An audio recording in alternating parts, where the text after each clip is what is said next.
Žinios lengvai.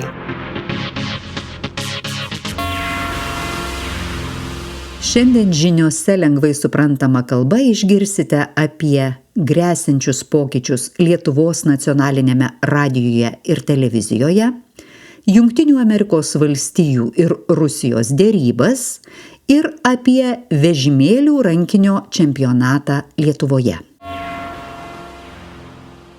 Gresiantys pokyčiai Lietuvos nacionalinėme radijuje ir televizijoje. Lietuvos nacionalinis radijas ir televizija yra vadinamas LRT. LRT rengia žinias apie svarbiausius įvykius Lietuvoje ir pasaulyje. LRT dirba žurnalistai. LRT žinias skelbia internetinėme puslapyje, per radiją ir per televiziją. LRT galima sužinoti patikimą informaciją.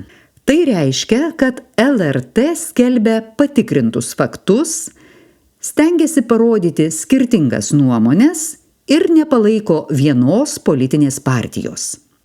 Praėjusią savaitę Seime buvo užregistruoti įstatymo pakeitimai susiję su LRT. Pakeitimus pasiūlė Remigijus Žemaitaitis. Jis priklauso partijai Nemuno aušra. Žemaitaitis pasiūlė įšaldyti LRT biudžetą. Tai reiškia, kad LRT negalės gauti daugiau pinigų, net jeigu jų reikės. LRT gaus tik tiek pinigų, kiek gauna dabar. LRT sako, kad tai trukdys dirbti. Pavyzdžiui, LRT norėjo geriau pritaikyti žinias negalią turintiems žmonėms, bet dabar tam gali trūkti pinigų. Žemaitaitis taip pat siūlo pakeitimus dėl LRT direktoriaus atleidimo. Jis nori, kad LRT direktorių atleisti būtų galima paprasčiau. Yra taisyklės, kada galima atleisti LRT direktorių. LRT turi tarybą.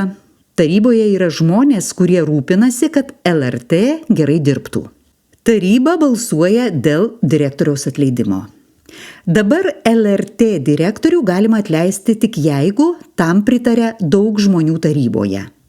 Jeigu pakeitimai bus priimti, tuomet LRT direktorių bus galima atleisti, jeigu tam pritars mažiau žmonių taryboje.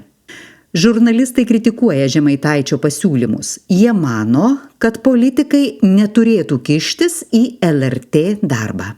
LRT turi nepriklausyti nuo politikų. Žurnalistai kviečia žmonės protestuoti.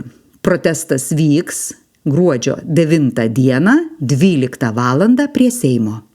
Taip pat žmonės gali pasirašyti peticiją.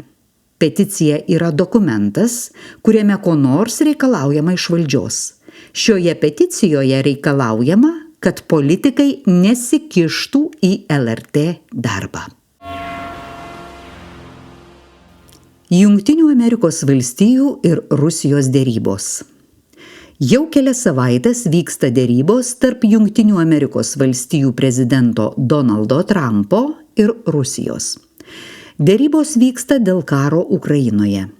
Šalys nori susitarti, kaip užbaigti karą. Pirmiausiai žurnalistai sužinojo apie Trumpo pasiūlytą taikos planą. Plane buvo parašyti 28 punktai. Jie visi yra naudingi Rusijai.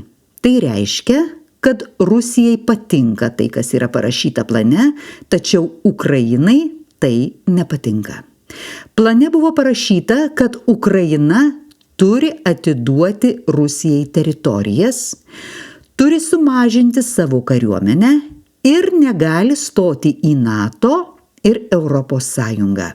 NATO yra organizacija, kurioje šalys padeda viena kitai gintis. Planas nėra naudingas Ukrainai. Planą kritikavo politikai ir jis buvo pakeistas.